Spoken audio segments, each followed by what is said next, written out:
Order.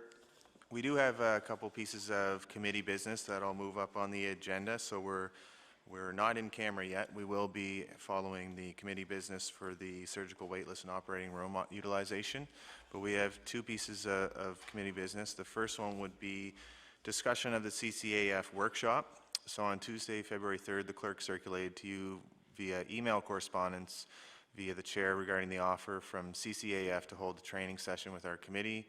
It was asked that you consider this offer and provide feedback on your interests. So I'll now open the floor for discussion.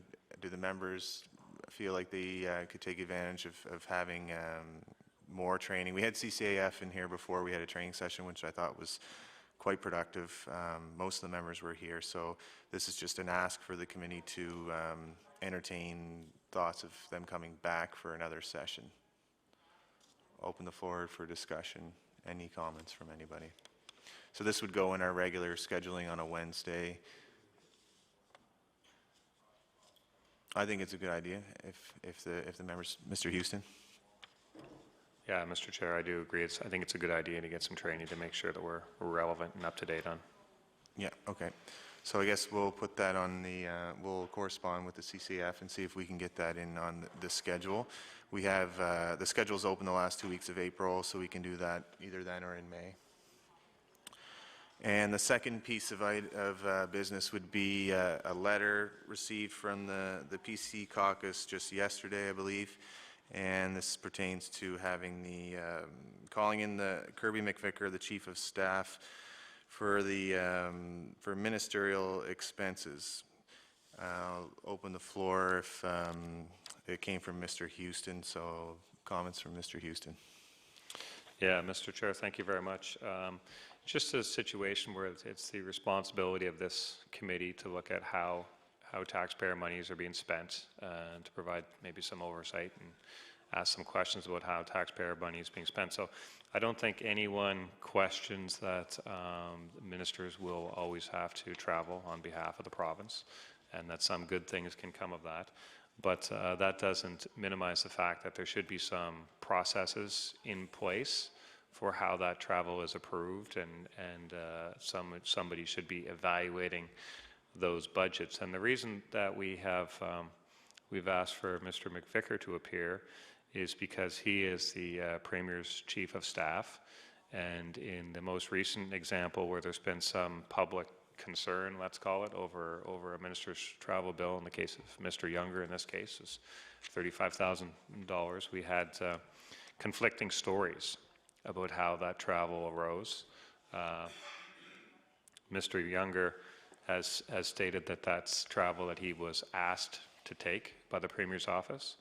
The Premier's publicly stated that he's not aware of why the minister would be taking that travel. So that raises some concerns in my mind.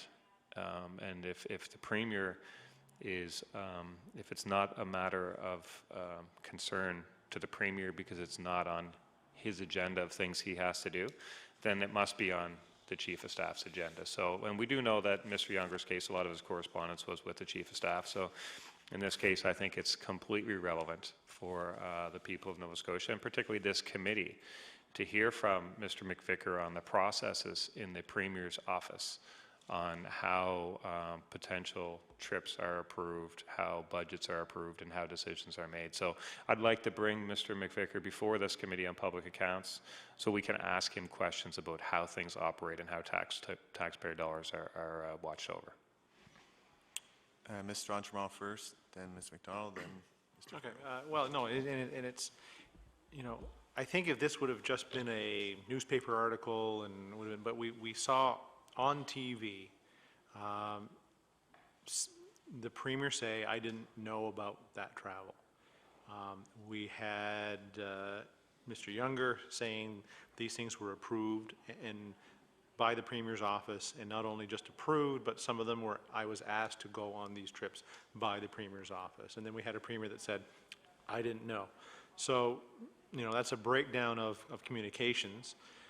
Maybe the minute the Premier isn't bothering himself with detail, but again, Mr. McVicker is the one that's supposed to be responsible for that detail as well. So I think it's very relevant to have him in and talk about how ministerial travel is approved. I mean, there's not only the travel issues, that there's going to have to be orders in council or minute notes taken in council in order to change the acting ministers from one to another when a minister travels outside the province. So there's a whole process piece here that we should be finding out about, just, not just the money. So I think Mr. McVicker would be the appropriate person for that. Comments from Ms. McDonald? Ms. McDonald? Thank you. We support in principle this proposal. I mean, I think the thing that is really important is the whole question of accountability around ministerial travel. And we have seen that one minister has racked up an unprecedented amount of travel in an 8-month period, and I understand that today we're learning that this is not isolated to one minister, but in fact there is significant and serious expenditure with a second member of the cabinet now. So I think we do want to get some accountability into the process. For me, the question is, who is the appropriate person to call in front of the Public Accounts Committee? And I need to really think more about this question of the Chief of Staff being the person, rather than the Deputy Minister to Executive Council. And I say that only because it would be unprecedented, I think, to have a Chief of Staff appear here when we typically have Deputy Ministers, or in fact, on occasion, ministers have been brought in front of the Public Accounts Committee. But in principle, the principle of accountability on expenditures where there seems to be a lack of accountability.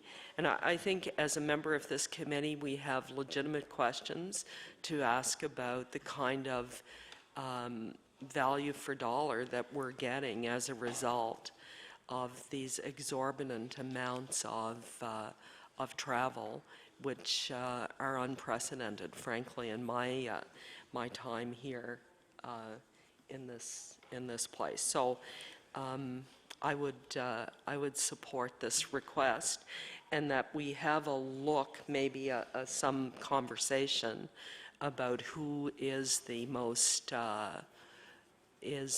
appropriate person to appear. Mr. Farrell, comments? Thank you, Mr. Chair.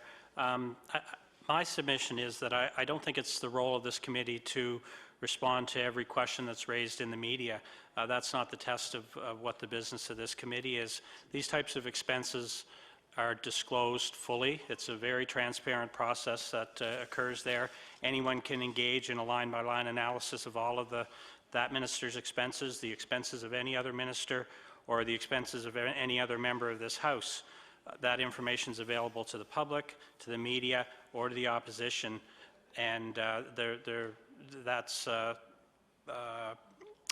are no specific questions of appropriateness of any individual item being raised here.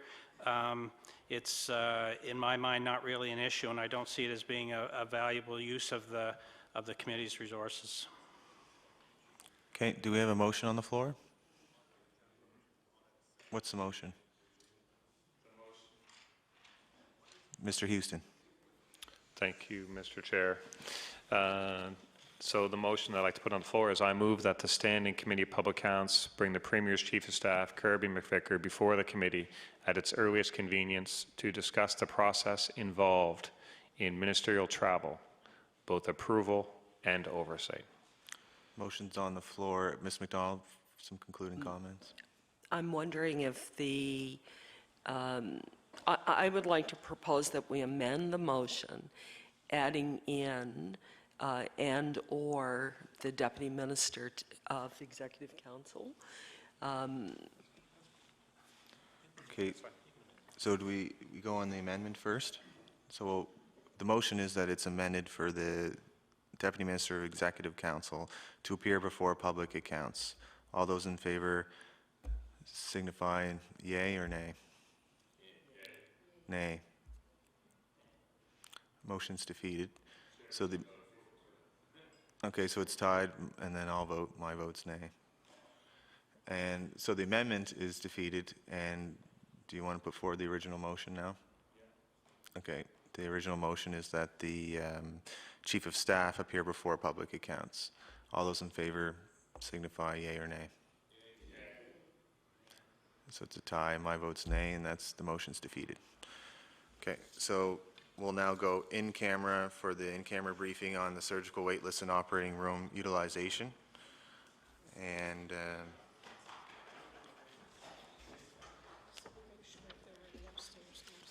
okay.